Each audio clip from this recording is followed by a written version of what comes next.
పక్కన పెడదాం, ఆ పాయింట్కి వద్దాం. కానీ ఆ సిచ్యువేషన్ ఎందుకు జరిగింది, మీ ఇద్దరి మధ్య ఆ సీన్ ఎందుకు జరిగింది? ఎన్నిసార్లు చెప్పాలి రోహిత్ గారు? అంటే ఓన్లీ ఈ ఛానల్ కి సెపరేట్ గా చెప్పాలని మీరు నన్ను అడుగుతున్నారా? నేను చూడలేదండి అది, నాకు ఏం చెప్పారో తెలీదు. ఇప్పుడు అతను కంప్లీట్ రోహిత్ గారు అతను వచ్చి ఏవేవి ఎలిగేషన్స్ ఇచ్చారో నిజంగా నేను అవన్నీ మాట్లాడడానికి రాలేదండి. మీకు చెప్తున్నాను, దీన్ని ఎక్స్టెండ్ చేయొద్దు మనం. నేను క్లియర్ గా చెప్తున్నాను, నా దగ్గర ఉన్నవన్నీ నేను మీకు పంపిస్తాను. మీరు అసలు పబ్లిష్ చేస్తారో లేదో అవి అవాస్తవాలు. సరే, మీ దగ్గర ఉన్న ఆధారాలు పంపించండి, కానీ నాకు మీరు సరిగ్గా అన్ని చెప్పట్లేదు. నేను ముందే చెప్పాను సౌమ్య గారు, నేను పాయింట్ టు పాయింట్ అడుగుతాను. అవసరమైతే వాస్తవాలు తెలుసుకోవడానికి అనుమానం వచ్చిన చోట మళ్ళీ రిపీట్ చేసి అడుగుతాను. అఫ్ కోర్స్ మీరు కాస్ అనుకున్నా పర్వాలేదు అని అడిగాను, మీరు ఏదైనా అడగండి అన్నారు. నా డౌట్స్ క్లారిఫై కావాలి, ఎవరిని మోసం చేశారన్నది కావాలి అని. సో మీరు కొన్ని వాటికి ఇక్కడ ఇబ్బంది పడుతున్నారు, మిగతా సోషల్ మీడియాలో మీరు అన్నీ చెప్పి నేను అడిగిన క్వశ్చన్ దగ్గర మీరు ఇబ్బంది పడ్డారు అంటే జస్ట్ నేను పైగా అది సెన్సిటివ్ క్వశ్చన్ అడగలేదు. నేను మీకు అర్థం కావట్లే, సెన్సిటివ్ అది కాదు. అసలు నేను ఇంకా వాట్ ఎవర్ మీడియాలో మాట్లాడేసాను, నా సైడ్ ఆఫ్ స్టోరీ చెప్పేశాను. నాకు కంటిన్యూస్ గా సేమ్ స్టోరీ మాట్లాడడం లేదు రోహిత్ గారు. అతను ఏదో వచ్చి మాట్లాడారు కదా, అది కాదండి, యాక్చువల్ రీజన్స్ ఇవి అని నేను మీకు పంపించాను అనుకుంటా. అవన్నీ పెట్టేస్తాను, మీరు చూసుకోండి. మీరు తప్పుగా అనుకుంటారు కావాలని అమ్మాయి అవాయిడ్ చేస్తుందని. యాక్చువల్లీ నేను వచ్చాను హైదరాబాద్, మాట్లాడేసిన తర్వాత మళ్ళీ నాకు రిపీటెడ్ గా కొంచెం ట్రామటైజ్ ఉంది, నిజంగా చెప్తున్నాను. ఇదేంటిది, నా మీద సెక్షువల్ అసాల్ట్ అయింది, 1 month బ్యాక్ నేను కేసు పెట్టాను, వాడు వచ్చి ఏదో మాట్లాడేస్తే మళ్ళీ మీడియా అదే పబ్లిష్ చేస్తుంది. నా సైడ్ స్టోరీ ఎవరు వినడానికి లేరు. అట్లీస్ట్ నేను చెప్పేస్తాను, నేను మీకు పంపించేస్తాను. మీకు ఏది అంటే అంటే ఇంత కామన్ సెన్స్ ఉంటది, వాడు చెప్పేది నిజమా నేను చెప్పేది నిజమా. తర్వాత నేను మళ్ళీ మీతో బిగ్ టీవీకి మాట్లాడాలన్నప్పుడు అతను వీడియో అంతా చూసిన తర్వాత పాయింట్ అది అసలు ఎక్కడా కూడా నాతో సెక్షువల్ అసాల్ట్ అయింది అన్న విషయం అతను ఈ వీడియో పట్టుకొని ఆ అమ్మాయి నన్ను బెదిరించి డబ్బులు తీసుకుందని చెప్తున్నాడు. Is that possible? ఒక చెప్పండి, నాకు పెళ్ళి నేను అబద్ధాలు చెప్తే వాళ్ళ వైఫ్ ఎందుకు ఉంటది రికార్డింగ్? నేను కేసు పెట్టాను అంటే అదే, అందుకే నేను ఆయన చెప్పిన మాటలు నమ్మలేదు, మీరు చెప్పిన మాటలు ఇది కాదు. వాస్తవాలు ఎలా ఉన్నాయని వింటేనే ఎవరు చెప్తున్నారు వాస్తవం ఉందనేది తెలుసుద్ది. అండ్ మోర్ ఓవర్ ఒకటి చెప్తున్నాను, అవుట్ లైన్ మీకు చెప్పేస్తాను, హెల్ప్ చేస్తాను, లైఫ్ లోకి వచ్చారు, చాలా మంచిగా. ఖచ్చితంగా ఇక్కడ ఎవరి వైపు న్యాయం ఉందో వాళ్లకు చేయగలిగినంత న్యాయం ఖచ్చితంగా చేస్తాను. ఏం చేయగలరు, మీడియా ఏం చేయగలదో ఆ న్యాయం ఖచ్చితంగా మీకు చేస్తాను. మీ క్వశ్చన్స్ కాదు, నా వర్షన్ నేను చెప్పండి, మీ వర్షన్ చెప్పండి ప్లీజ్. ఓకే చెప్పండి, వింటాను. ఇప్పుడు నేను ఒక పాయింట్ లో నించుంటే 100 మంది 100 రకాలుగా అంటారు. నిజంగా సెక్షువల్ అసాల్ట్ అయినా సరే ముందంతా ఇష్టపడి సెక్షువల్ అసాల్ట్ ముందు అయిందా తర్వాత ఎప్పుడైనా అవ్వచ్చండి అమ్మాయితో. ఒకసారి గుర్తు పెట్టుకోండి మీరు. హస్బెండ్ అయినా సరే ఒక రోజు చేసిన తర్వాత సడన్ గా ఒకరోజు సెక్షువల్లీ రేప్ చేయొచ్చు, అబ్యూస్ చేయొచ్చు. That is possible. వాడేదో డ్రగ్స్ తీసుకొని నాతో చేసినప్పుడు ఇట్స్ అన్బేరబుల్. నా బాడీ చాలా ఎఫెక్ట్ అయింది. నేను అప్పటి వరకు ఏ ట్రబుల్ చేయలేదు కాబట్టి అంతా బాగుంది. ఇంకా నేను కోఆపరేట్ చేయలేను, నేను అసలు నాతో అవ్వట్లేదు, నా బాడీ అంతా డ్యామేజ్ అయిపోయింది అన్న దగ్గర నుంచి ఇదంతా స్టార్ట్ అయింది కాదా? మీకు అనిపించట్లేదా? అవును, నేను అనేది అదే. పెళ్లి చేసుకున్న వాళ్ళే మనస్పర్ధలు వచ్చినప్పుడు విడిపోతున్నారు. ఏదో ఒక సందర్భంలో ఏదో ఒక కారణంతో కలవాల్సి వచ్చిన వాళ్ళు విడిపోవటానికి, దూరంగా ఉండటానికి ఏం అవసరం, దూరంగా ఉండొచ్చు, మీరు ఆ కాల్ తీసుకోవచ్చు. ఒకటి చెప్తాను, అవుట్ లైన్ మీకు చెప్పేస్తాను, నమ్మితే నమ్మండి. నాకు అసలు ఎవరు నమ్మించాలని లేదు. ఇంకా ఫస్ట్ థింగ్ లైఫ్ మారుస్తాను, మంచిగా ఉంటాను, ఒక మెంటర్ లా ఉంటాను, నాన్నలా ఉంటానని చెప్పి లైఫ్ లోకి వచ్చారు. అండ్ దెన్ ఫ్యామిలీ అంతా కలిపి అతను ఏదో ట్రాప్ చేసా అంటే ఎవరండి అలా పంపిస్తారు ఆడపిల్లల్ని? దాంతో మా నిజంగా మీ మీడియా అయితే పోలీసుల కన్నా చాలా బాగా వర్క్ చేస్తుంది, కోర్ట్ కన్నా చాలా ఫాస్ట్ గా వర్క్ చేస్తుంది. నా లైఫ్ స్టైల్ అంతా చెక్ చేయించుకోండి. ఎక్కడో మూల ఒక చిన్న అపార్ట్మెంట్ లో ఉంటాను నేను, కార్ ఒకటి ఉంది, లోన్ లో ఉంది.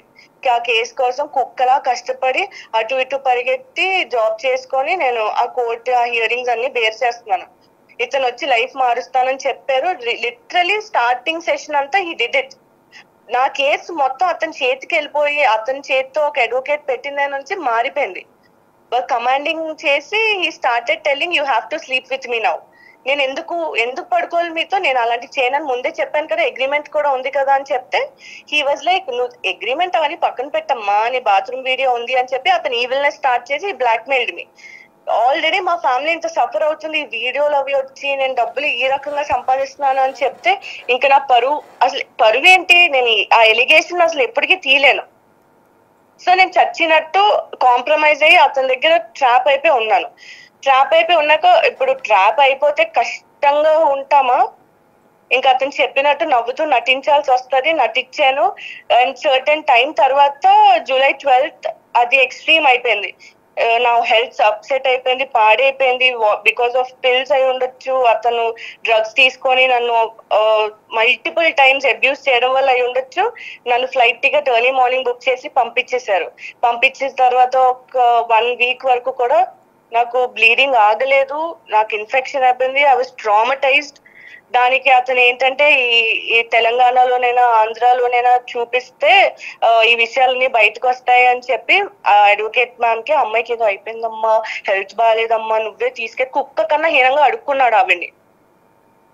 ప్లీజ్ అమ్మా తీసుకెళ్ళమ్మా, నువ్వే ఎక్కడైనా చూపించమ్మా అంటే నేను సుప్రీం కోర్టుకి వెళ్తున్నానండి, ఢిల్లీ వర్క్ ఉంది అని చెప్తే ఇతను ఈ అమ్మాయిని కూడా తీసుకెళ్లి చూపించు అంటే అప్పుడు ఆవిడ చూసి నా పరిస్థితి చూసి ఒక లేడీగా ఆవిడ అన్ని అర్థం చేసుకొని ఆ రిపోర్ట్స్ అన్ని చూసి వాడి దగ్గర నుంచి వదిలించడానికి షీ వర్క్డ్ హార్డ్.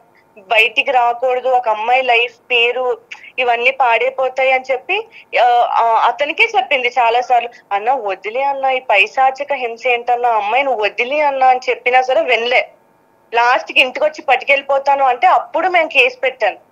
కొంచెం ఒక స్టెప్ డేరింగ్ వేసి, ఎందుకంటే మా ఇంట్లో వాళ్ళకి ఇతని వల్ల ఎఫెక్ట్ అవుతుంది, చంపేస్తా అంటాడు. ఇప్పుడు కూడా డెత్ థ్రెట్స్ ఇస్తున్నాడు. అడ్వకేటే నాకు సపోర్ట్ కాబట్టి ఆమెను చంపేస్తా అంటున్నాడు. పిచ్చా దిస్ ఏంటి అసలు, దేనికి చంపేస్తాడు? వాడు పక్కలోకి వెళ్ళట్లేదని చంపేస్తాడా? వాడు ఇచ్చినవన్నీ ఇచ్చేసావు, అవన్నీ ఇవ్వలేదు అంటే ఇప్పుడు అగ్రిమెంట్ ఫేక్ అగ్రిమెంట్ అంటున్నాడు. ఏం పర్లేదు, అవన్నీ ఎలిగేషన్స్ కోర్టులో చూసుకోమనండి. నేను అతని మీద సెక్షువల్ అసాల్ట్ కేసు ఇవన్నీ పెట్టానండి. ఓకే, ఎఫ్ఐఆర్ పెట్టాను. అతను నా మీద హనీ ట్రాప్ చేశాను ఏదో కేసు పెట్టా అన్నాడు. Please ask him that FIR. అతను చెప్పే సొల్లు నాకు నిజంగా ఫ్రస్ట్రేషన్ వస్తుంది. అతను ఏవేవో చెప్పుకుంటున్నాడు బాధలు. అంత పెద్ద అతను 2 పిల్లలు ఉన్నారు, ఇన్ని బిజినెస్లు చేస్తాడు. ఏది ఒక దొంగతనం కేసులో ఇరుక్కున్న అమ్మాయి వచ్చి వాడిని హనీ ట్రాప్ చేస్తుందండి? నేను వాడు చేసే పని అది. వాడి ఫోన్ తీసుకొని పోలీస్ స్టేషన్ లో కూర్చోబెడితే కష్టాల్లో ఉన్న అమ్మాయిల దగ్గరికి వెళ్ళి ఇలా బ్లాక్ మెయిల్ చేసి హింసించి రేప్ చేసి అదే చేస్తాడు వాడు అందరినీ.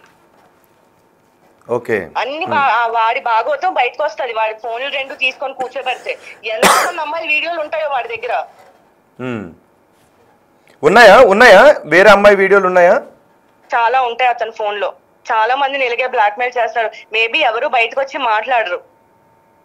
ఇంకేంటి వాళ్ళు కాంప్రమైజ్ అయిపోయి ఏం పర్లేదు. వాడికి అందరితో ప్రాబ్లం కాదండి, నాతోనే ప్రాబ్లం. ఏంటి మీతోనే ఎందుకు? అదే ఎందుకు మీతోనే ఎందుకు problem? I don't know, is obsessed with me అని పిచ్చినా కొడుకు.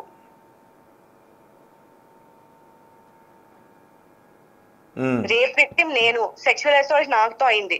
పబ్లిసిటీ ఆ ముష్టినా కొడుక. హనీ ట్రాపా? What kind of honey trap? నేను ఏమైనా ఫోటోలు వీడియోలు అవి పంపించి నాకు ఇంత డబ్బులు పంపించాను అన్నానా? నేను అసలు ఏం చేశాను? నేను మీకు వాళ్ళ వైఫ్ ఆడియోస్ అన్ని ఇప్పుడు మీరు అడిగిన క్వశ్చన్ కే ఇప్పుడు నేను డబ్బులు పంపించమని అన్నారు కదా, మరి చాట్ ఏంటి? ఒక 50,000 రూపాయలు పంపించు, నగలు బాగున్నాయని మీరు అడిగారు. విత్ ఫోన్ అది పోలీస్ స్టేషన్ లో సబ్మిట్ చేసి ఆ ఫోరెన్సిక్ రిపోర్ట్ ఇవన్నీ వస్తాయి కదా, చాట్ నాది అని చెప్పి ఆ సర్టిఫికెట్. అయితే నేను అతను అడుగుతాను, చాట్ ఎందుకు ఇలా చేసావు, చాట్ ఎందుకు మ్యానిపులేట్ చేసావు? ఒక క్వశ్చన్ నేనే అడుగుతాను. ఏమడుగుతారు? 10 లక్షలు అతను నా అకౌంట్ లో వేసాను అన్నాడు.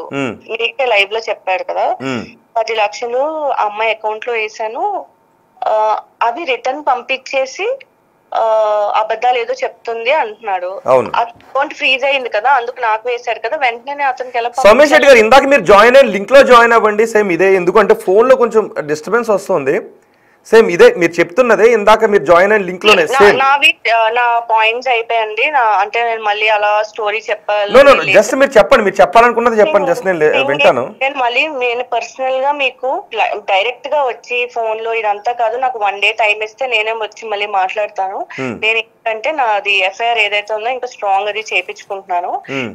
నేను పెట్టిన కేసే is blackmailing me that నా వీడియోస్ అవి పబ్లిక్ చేస్తాను అని చెప్పి పోలీస్ ఫ్లాగ్ చేయడం వల్ల లేదంటే ఇతను నా దగ్గర లేవని చెప్పాడో ఏదో అయ్యింది మొత్తానికి. ఉన్నాయా మీరు చూసారా? అంటే బాత్రూమ్ వీడియోస్ అవి తన మొబైల్లో ఉన్నాయి, బ్లాక్ మెయిల్ చేశాడు అన్నారు కదా, మీకు చూపించాడా మొబైల్లో తన మీ వీడియోస్? బ్లాక్ మెయిల్ ఎలా అవుతుందండి? అతను ఫోన్ లో ఉన్నవి నా దగ్గరికి ఎలా వస్తాయండి? సో అతను ఓకే నేను పంపించాను మ్యామ్ రోహిత్ గారికి అన్ని, నేను అన్ని మీకు పంపించాను కదా, ప్లీజ్ అవి విని ఏ రకంగా మీకు నమ్మకం కలిగితే పబ్లిష్ చేయండి. లేదు మీరు పంపించండి, మీ వర్షన్ నేను ఖచ్చితంగా చూపిస్తాను. అందుకే నేను ట్రై చేసింది కూడా, అందుకే మీ వర్షన్ వినకుండా నేను ముందుకు వెళ్ళలేను కాబట్టి మీ వర్షన్ ఏది చెప్పినా నేను చూపిస్తానండి.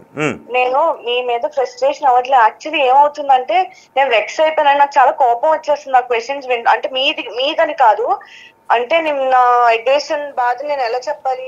నాతో సెక్షువల్ అసాల్ట్ అయింది, నేను బేర్ చేశానంత బేర్ చేసి కొంచెం ధైర్యం తెచ్చుకొని కంప్లైంట్ పెట్టాక కూడా నేను దేనికి భయపడ్డానో అతను అదే చేస్తున్నాడు. అతను ఏం లేదు, ఇవన్నీ ఇప్పటికీ ఆపేస్తాడు నేను అతని దగ్గరికి వెళ్ళిపోతే. నిజంగా చెప్తున్నాను, నేను చేయను, నేను వెళ్ళను, నాకు అతను వద్దు.